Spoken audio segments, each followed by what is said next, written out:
நம்ம மாய்க்கனம்பட்டி பஞ்சாயத்துலேருந்துங்க எங்களுக்கு ஆர்டர் வந்ததுங்க வீடு கட்டுறதுக்குங்க.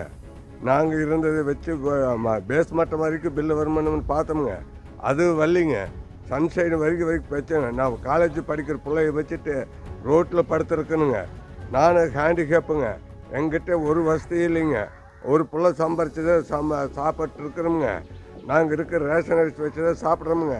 எங்களுக்கு ரொம்ப சிரமம் இருக்குதுங்க. கவர்மெண்ட் பார்த்து எங்களுக்கு ஏதோ ஒரு உதவி பண்ணுங்க. நாங்கள் வயசு பிள்ளைய வச்சுட்டு நாங்கள் ரோடாக படுத்துருக்குறோமுங்க. ரொம்ப சிரமமாக இருக்குதுங்க. எங்களுக்கு தயவு செஞ்சு உங்கள் நேரம் முடிஞ்ச அளவு எங்களுக்கு ஒரு ஏதோ உதவி பண்ணுங்க.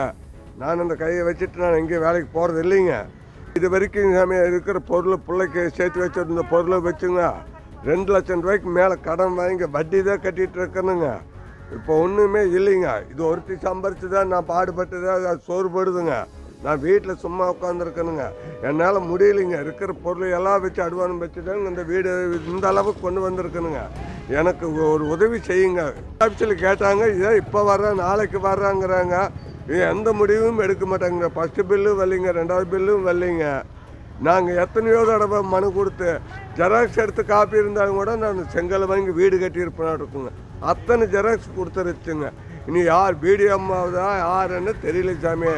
எங்களுக்கு பாருங்கள், எங்கள் நிலைமையை வந்து பார்த்துட்டு நீங்கள் ஒரு நல்ல தீர்ப்பு சொல்லுங்கள் சாமி. பில்லு இனி ஆக மாட்டேங்குதுங்க. பேஸ் மட்டத்துக்கு பில்லு தரலிங்க. லண்டன் மட்டும் தூக்கியாச்சுங்க. 2 பில்லு வரலிங்க. நாங்கள் என்ன செய்கிறதுன்னே தெரியல. பிள்ளை வச்சுட்டு ரொம்ப சிரமமாக இருக்குதுங்க. உட்காரக்கு இடம் இல்லாமல் நாங்கள் இருக்கிறோங்க. பக்கத்தாடி யாரோ கூப்பிட்டு எங்களை வச்சுருக்குறாங்க. தயவு செஞ்சு எங்களுக்கு ஏதோ ஒரு ஹெல்ப் பண்ணுங்க. இல்லைன்னா நாங்கள் என்ன செய்ய முடியாதுங்க. இல்லை இப்போ இன்றைக்கி வருது நாளைக்கு வருதாங்கிறாங்க. ஒரு பதிலும் சொல்ல மாட்டேங்கிறாங்க. நாங்கள் நடந்துட்டு தான் இருக்கிறோமுங்க. வேறு ஒரு வகைச்சலும் இல்லைங்க. நான் ஒருத்தி வேலைக்கு போய் நான் கஷ்டப்பட்டுருக்குறேனுங்க. இருந்த பொருள் எல்லாமே வச்சாச்சுங்க. ஏதோ ஒரு உதவி பண்ணுங்க. 2 லட்சத்துக்கு மேலே போட்டாச்சுங்க.